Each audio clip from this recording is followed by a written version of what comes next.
देशवासियों, हिमालय से भी पुरानी वो ढाल जो सदियों से उत्तर भारत को रेगिस्तान बनने से बचा रही है, पर आज ये ढाल टूट रही है। एक फैसला आया है जिसे पर्यावरण विशेषज्ञ अरावली का डेथ वारंट कह रहे हैं। देशवासियों, नवंबर 2025 में सुप्रीम कोर्ट ने एक नई परिभाषा को मंजूरी दी कि अब पहाड़ी वही है जो 100 मीटर से ऊंची है। देशवासियों, इसकी हकीकत बहुत डरावनी है। फॉरेस्ट सर्वे ऑफ इंडिया के मुताबिक अरावली की 90% पहाड़ियां 100 मीटर से छोटी हैं। यानी एक झटके में 90% अरावली से कानूनी सुरक्षा जाएगी और अब यहाँ खुदाई हो सकेगी, इमारतें बन सकेंगी और जंगल खत्म हो जाएंगे।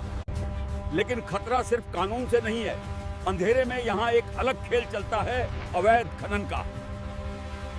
भारत के कई उत्तरी क्षेत्रों में ऐसे पहाड़ हैं जो नक्शों पर तो जिंदा हैं, पर जमीन से गायब हो गए हैं। इन्हें अब घोस्ट माउंटेन्स कहा जाता है। लैंड माफिया ने रातों रात पूरी पहाड़ियां गायब कर दी हैं और अब सुप्रीम कोर्ट की नई परिभाषा उन्हें खनन में और रियायतें दे सकती है। जो अरावली धूल को रोकती थी, वो अब खुद धूल बनती जा रही है। हवा पूरी तरह प्रदूषित हो गई है और पानी का स्तर पाताल में चला गया है। इस अरावली के दोहन से जल संकट की एक गंभीर समस्या उत्पन्न हो जाएगी।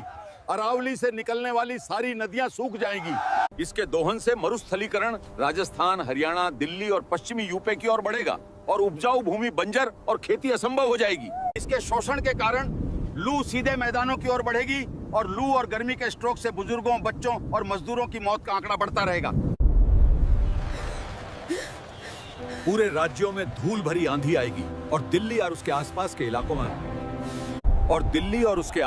इलाकों में अस्थमा, हृदय और फेफड़ों की बीमारियां बढ़ जाएंगी।